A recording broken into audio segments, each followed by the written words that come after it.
T'imagines? Si les braves gens n'avaient pas la foi, ce qu'ils s'autoriseraient à faire? Ils feraient exactement ce qu'ils font déjà, sauf qu'ils s'en cacheraient pas. Mon cul. On tomberait en pleine débauche, ce serait des meurtres, une orgie permanente et tu le sais très bien. S'il faut leur promettre une récompense divine pour empêcher les gens de tomber dans la débauche, alors c'est que les gens n'ont que de la merde dans le crâne. Et ce que je veux, c'est t'en obliger le plus possible à montrer ce qu'ils sont.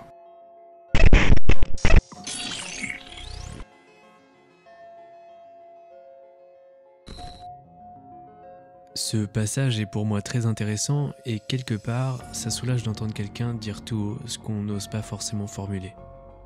Si ta bonté dépend d'un jugement du ciel, est-ce encore de la bonté? On va partir de là. Retire Dieu et son jugement de l'équation. Ici, on va prendre la forme de jugement la plus classique dans tous les grands livres sacrés, c'est-à-dire celui qui permet d'accéder au paradis en fonction de nos actes réalisés sur terre. Donc, Dieu n'existe pas, ce qui veut dire qu'il n'y a aucun examen final à réussir. Alors, qu'est-ce qui t'empêche encore de faire le mal? La loi peut-être? Ou la peur? L'habitude d'être quelqu'un de bien? Ou bien quelque chose de plus simple? Juste le visage de la personne empli de terreur? La douleur que tu peux provoquer ou encore la conséquence de ton acte? Le poids sur ta conscience que tu vas probablement porter peut-être pour le restant de tes jours? Ce passage me fascine. Et il réveille quelque chose qu'un auteur que j'aime beaucoup a déjà soulevé autrement. Notre très cher Dostoïevski. En fait, il a résumé le passage de True Detective par une formule dans son livre Les Frères Karamazov. Mais alors, que deviendra l'homme sans Dieu et sans immortalité? Tout est permis, par conséquent, tout est licite. Est-ce que c'est vrai? Est-ce qu'il suffit d'effacer le divin pour que tout devienne possible? Ou est-ce qu'il y a une limite qui ne dépend de personne d'autre que de nous? Je veux juste qu'on teste nos intuitions, ce que nos actes laissent en nous et chez ceux qui les reçoivent. Parce que, soyons honnêtes, on sait très bien quand on fait du tort. On peut l'étouffer sous des justifications, des versets, peu importe. Il reste toujours ce nœud dans la gorge. Mais cette conscience morale existe-t-elle pour tout le monde? Moi, occidental ethnocentré qui a le temps de faire des vidéos pour essayer de comprendre le monde, aurais-je la même morale que quelqu'un dans un autre pays, beaucoup moins développé, et essayant de survivre chaque jour pour rester en vie? D'où vient le blocage de certains à ne pas faire le mal? Est-ce qu'il provient d'un réflexe empathique ou d'une peur des conséquences, ou un mélange de tout ça? Si le ciel reste muet, est-ce que la bouche d'un seul être souffrant suffit à dire « tu ne dois pas faire ça » ? Oui, je sais, ça fait beaucoup de questions. Essayons de comprendre un peu tout ça. D'abord, revenons au livre Les Frères Karamazov. Dans celui-ci, cette question, si Dieu n'existe pas, tout est-il permis, prend forme à travers la famille Karamazov. Au centre, il y a le père, Pavlovitch, un homme vulgaire, égoïste, qui est obsédé par ses plaisirs. On comprend vite pourquoi ses enfants le méprisent. Mais au lieu de donner une leçon abstraite, Dostoïevski va construire un terrain d'expérimentation. Il met en scène un père que tout le monde voudrait voir disparaître et des fils qui réagissent chacun à leur manière. Tout d'abord, on a Dimitri, l'aîné, qui agit sous l'emprise de ses passions et de ses colères. Ensuite, il y a Ivan, plus cérébral, qui joue avec l'idée vertigineuse que si Dieu n'existe pas, rien n'interdit vraiment les pires actes. Puis Alexei, le plus jeune, qui lui reste attaché à la foi et à la compassion. Et enfin, dans l'ombre, Smerdiakov, le fils illégitime qui accumule rancune et humiliation. Le basculement survient quand les mots d'Ivan quittent le domaine de la réflexion. Pour lui, la fameuse question « est-ce que tout est permis si Dieu n'existe pas ?» est plus comme une réflexion intellectuelle, une sorte de défi et ça s'arrête là. Mais le problème, c'est que pour Smerdiakov, ce que dit Ivan devient une permission de passer à l'acte. Et c'est là qu'on se rend compte qu'une idée lancée dans une conversation peut devenir chez quelqu'un d'autre le déclencheur d'un passage à l'acte. Et donc la fameuse question que se pose Ivan devient un drame qui prend la forme d'un meurtre. Le père est tué et tout le roman va tourner autour de ce geste interdit. Moi, ce qui me fascine, ce n'est pas seulement qui l'a fait, c'est ce que le meurtre va révéler. Ivan, qui a propagé l'idée dans la tête de Smerdiakov, découvre que si on nie Dieu, eh bien, c'est comme si on prenait le risque de désarmer les interdits qui nous retiennent. Et c'est ça qui est brillant chez notre auteur, c'est qu'il ne tranche pas immédiatement. Il ne dit pas « oui, sans Dieu c'est le chaos », ni « non, l'homme peut s'en passer ». Il place simplement le lecteur dans une expérience de moralité. Avec Smerdiakov, on comprend que les idées ne restent jamais abstraites, puisqu'elles finissent toujours par retomber quelque part sur quelqu'un. Mais avant Dostoïevski, la philosophie avait déjà posé ce dilemme. Dans l'Antiquité, Platon raconte le dialogue entre Socrate et Euthyphron. La question est simple, une action est-elle bonne parce que les dieux l'ordonnent, ou bien les dieux l'ordonnent-ils parce qu'elle est bonne ? Si vous prenez la première option, alors le bien dépend entièrement de la volonté divine. Dieu aurait pu ordonner la cruauté et cela aurait été bien, par définition. Mais dans ce cas, la morale devient arbitraire. Rien ne garantit que ce qu'on nous demande d'obéir soit juste en soi. Si vous choisissez la deuxième option, vous admettez que le bien existe indépendamment de Dieu. Dieu n'en est plus la source, il ne fait que le reconnaître. Mais si c'est vrai, alors vous pouvez aussi le reconnaître vous-même, sans passer par lui. L'argument d'Euthyphron met le croyant dans une impasse. Ou bien la morale est arbitraire, ou bien elle peut exister sans Dieu. Et ça nous mène à une autre interrogation. Le bien et le mal existent-ils réellement ? Aujourd'hui, on appelle ça de la métaéthique, c'est-à-dire on ne parle plus seulement de ce qui est bien ou mal, mais de la nature même de ces notions. Est-ce que ce sont des réalités objectives, comme les lois physiques par exemple, ou bien seulement des constructions humaines ? En première position, il y a le réalisme moral. En partant de cette idée, il existe des vérités morales indépendantes de nous. Par exemple, le fait de torturer un enfant est mal et serait vrai dans toutes les époques, dans toutes les cultures, comme une constante de l'univers.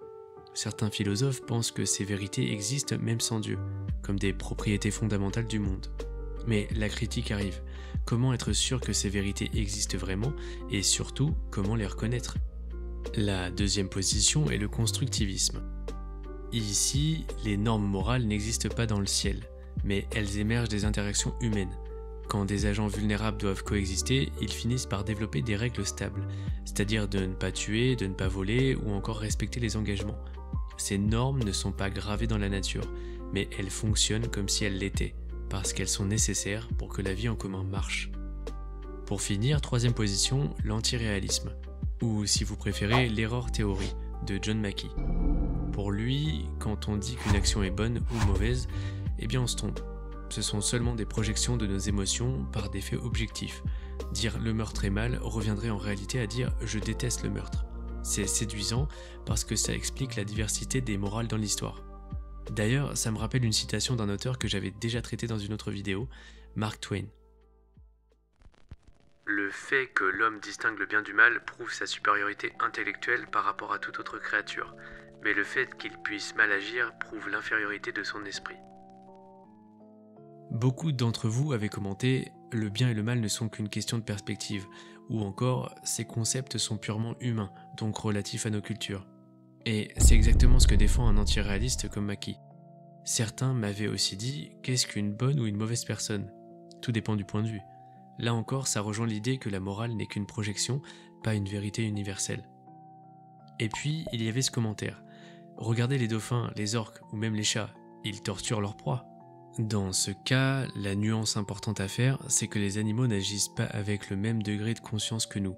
Ils suivent leur instinct, ils ne décident pas en se demandant ce qui est juste ou injuste. Après, est-ce qu'on peut vraiment parler de bien et de mal si dans la nature, la cruauté existe sans conscience morale ? Ça aussi, c'est une vraie objection et ça montre bien que vos intuitions collent pile poil à ce débat de métaéthique. Est-ce que la morale est inscrite dans l'univers ou seulement une construction liée à notre conscience et à notre culture ? Et si c'est une construction, est-ce qu'elle perd pour autant toute valeur ou bien est-ce qu'elle continue d'avoir du poids parce qu'elle structure notre vie commune ? Bon, à partir de là, je suis sûr que vous avez déjà fait le lien avec certains débats actuels. Vos réactions dépendent forcément de votre éducation, de votre culture. Et peut-être que ce que je viens de dire vous a amené à remettre en question des certitudes. Parce que si on prend John Mackey au sérieux, alors nos positions sur des sujets sensibles comme la guerre, la justice sociale ou encore la liberté d'expression ne seraient pas des vérités universelles, mais juste des prolongements de nos émotions. Quand vous condamnez une injustice, est-ce que vous le faites parce qu'elle est vraiment mauvaise ou parce que vous avez été façonné pour la percevoir comme telle ?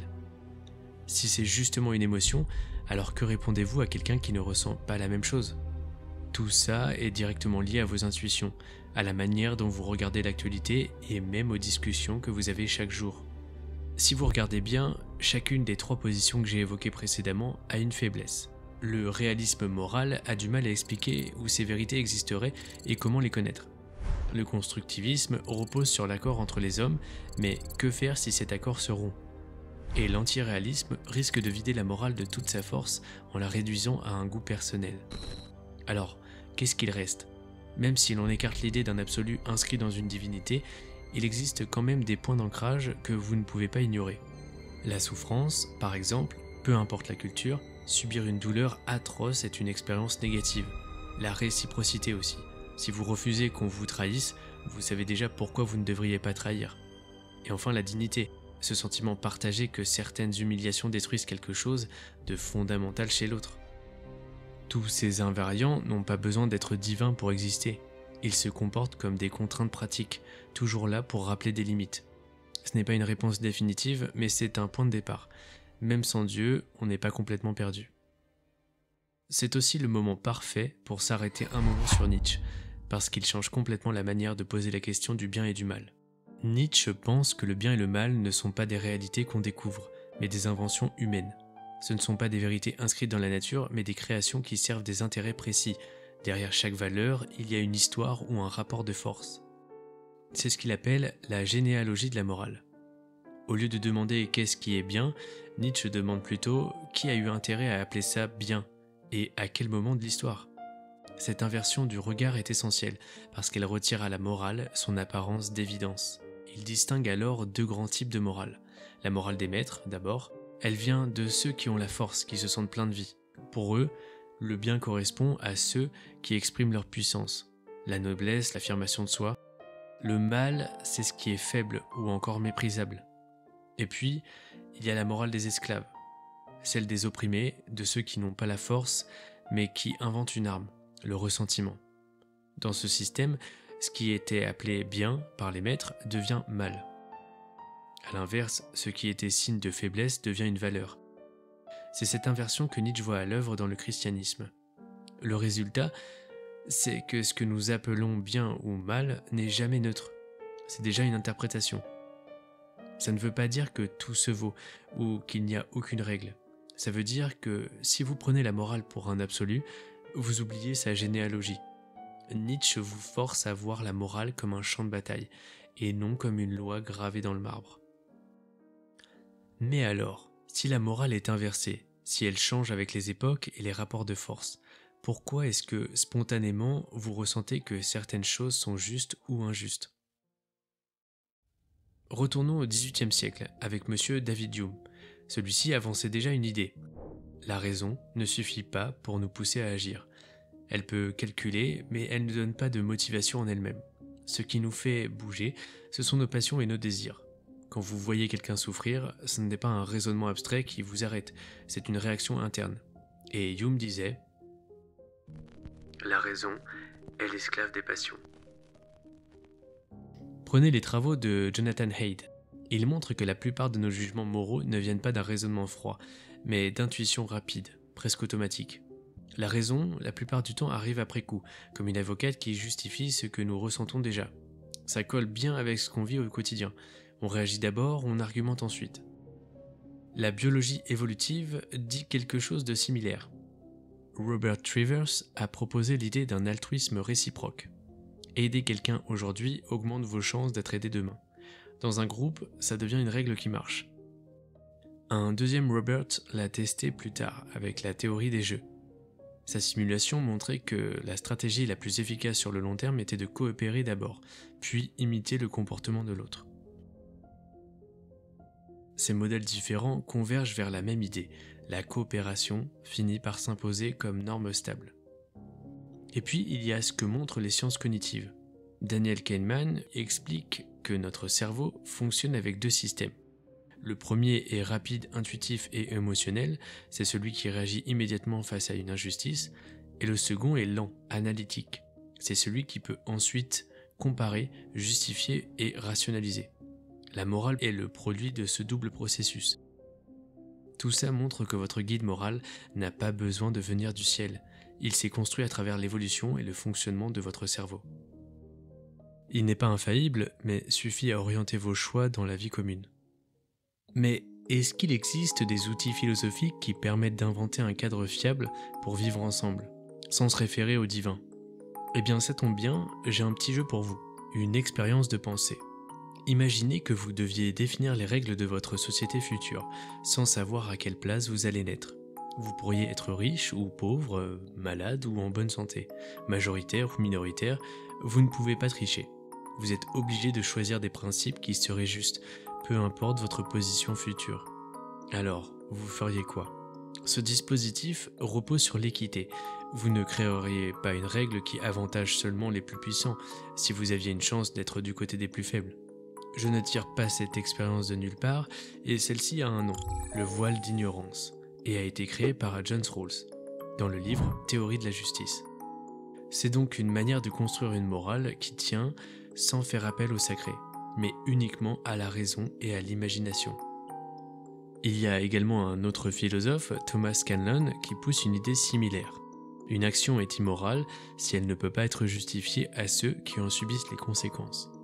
Ce qui veut dire que si vous ne pouvez pas expliquer votre acte d'une façon que l'autre puisse raisonnablement accepter, alors vous n'auriez pas dû le faire.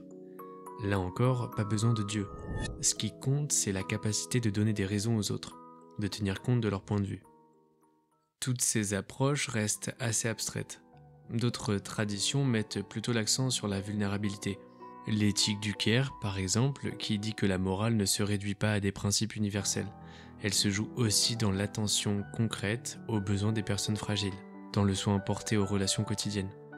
Le critère moral devient alors, est-ce que je prends soin de l'autre? Est-ce que je reconnais sa dépendance et la mienne aussi? Albert Camus, lui, offre encore une autre voie, mais j'en ai déjà parlé dans une vidéo en faisant une rétrospective sur sa vie. Allez y jeter un œil. Vous voyez que dans toutes ces approches, il y a une constante. La morale n'a pas besoin d'un dieu pour s'imposer. Elle se construit à partir de ce que vous pouvez imaginer si vous étiez à la place de l'autre, à partir de ce que vous pouvez justifier face à lui, ou simplement à partir de ce que vous ressentez en partageant sa vulnérabilité. On peut d'ailleurs résumer ces idées avec 3 tests simples que vous pouvez appliquer à vos propres choix. D'abord, le test de réversibilité. Si quelqu'un vous faisait la même chose, est-ce que vous trouveriez ça acceptable? Si la réponse est non, alors il y a un problème. C'est le fameux « ne fais pas à autrui ce que tu n'aimerais pas que l'on te fasse ». Ensuite, le test de publicité. Est-ce que vous pourriez défendre votre acte publiquement devant ceux qui en subissent les conséquences? Si vous devez cacher vos raisons, c'est sans doute qu'elles ne tiennent pas. Enfin, le test de la souffrance. Est-ce que votre action crée plus de souffrance que de soulagement? Si c'est le cas, difficile de considérer ça comme juste. Ces tests vous forcent à voir vos choix à travers d'autres regards. Et souvent, c'est suffisant pour tracer une limite claire entre ce qu'on peut faire et ce qu'on ne devrait pas. La morale peut être une architecture solide, fondée sur l'équité, la justification, le soin et la solidarité. C'est une méthode qui vous oblige à tenir compte des autres. On me dit parfois que croire rend meilleur. Je ne sais pas vraiment. Je connais des croyants qui aiment humblement et des athées qui refusent de nuire par simple décence. Je connais aussi l'inverse. Qu'en est-il de ceux qui brandissent une page pour frapper autrui? Ceux qui disent que la fin justifie les moyens, que tel verset blanchit leurs actes, que leur cause vaut bien quelques chairs meurtries? Ça n'a aucun sens, pas plus que de confesser ses péchés vous blanchira pour les portes du paradis. On sait très bien ce qu'on fait quand on fait du mal, on le sent dans les tripes. Les textes sacrés ne nous débarrassent pas de cette écorchure. Au mieux, on l'étouffe, on l'enterre sous des mots d'apparence grandiose. Un homme qui frappe sa femme et qui utilise des lettres de saint pour se justifier, avant on l'avait lui-même frappé et humilié. L'église, les chants, tout ça a servi de masque. Et croyez-moi, c'est juste un humain qui a laissé grandir la part la plus laide de lui-même et qui a choisi de l'appeler vertu. Il n'était pas seulement un hypocrite, il était un homme qui refusait de regarder ce qu'il faisait vraiment, faire du tort. Oh oui, on peut croire et faire le mal. On peut ne pas croire et faire le bien. Ce qui tranche, c'est la capacité à se laisser arrêter par la souffrance de l'autre, à sentir la main se figer avant la sentence, à reconnaître que la fin n'efface pas le visage que tu abîmes en chemin. On peut tordre n'importe quel livre pour y trouver une légitimation, mais il y a un test que personne ne peut contourner. Si j'étais de l'autre côté de mon geste, pourrais-je encore le défendre? Et si la personne en face me regardait sans un mot, sans le ciel, est-ce que j'oserais maintenir que c'est juste? Je vais donc me répéter, si ta bonté tient à une récompense divine, alors ce n'est pas de la bonté. Même sans Dieu, on a vu qu'il existe des manières de penser la morale, mais ça ne veut pas dire que l'humanité s'y conforme naturellement.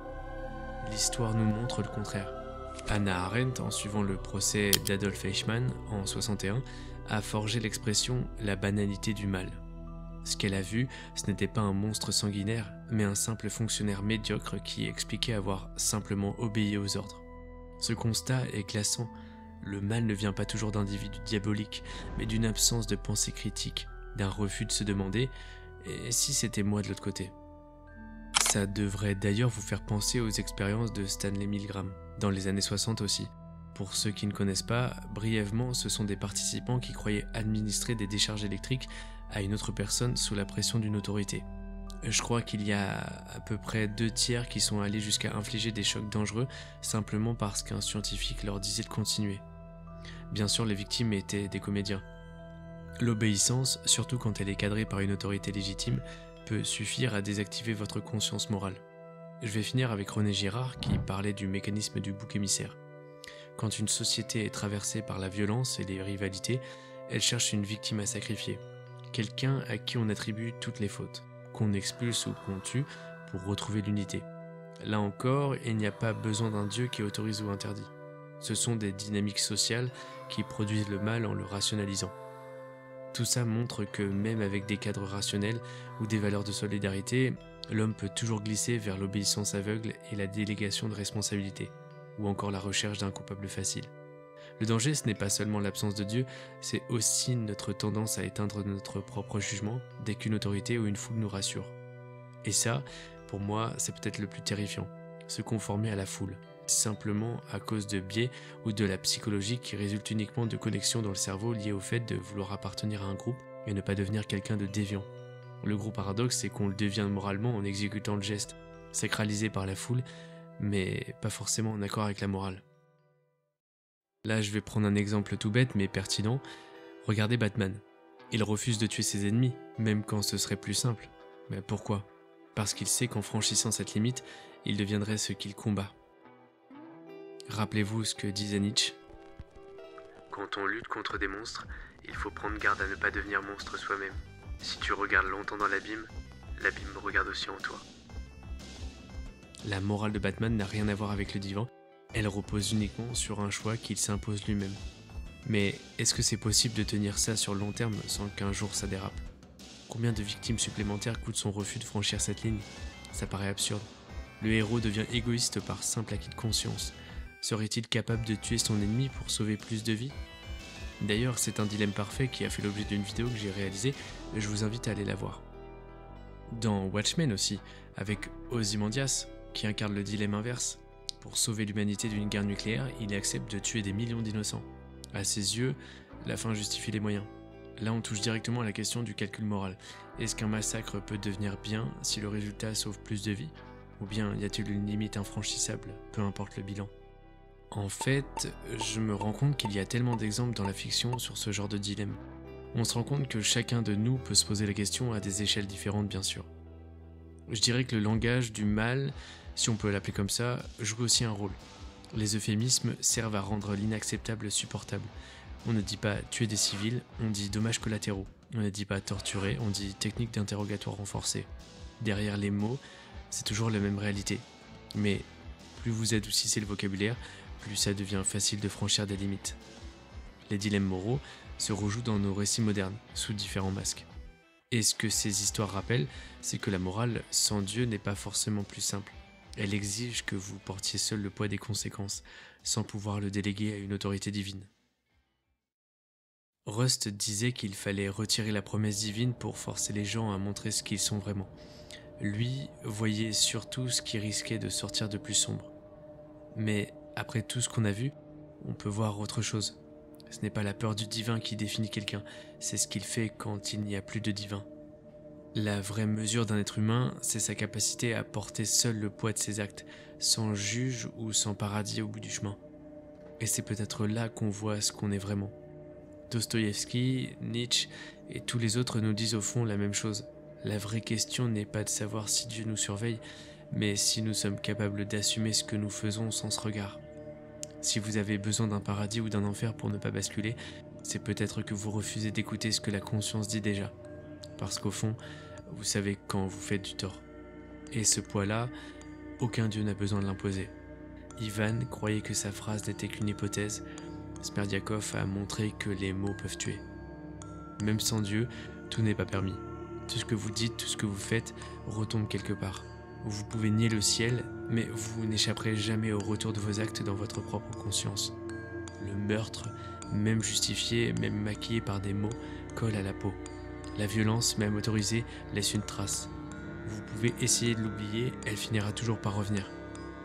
Je ne sais pas si Dieu existe, et s'il existe, je ne sais pas s'il regarde ou s'il détourne les yeux.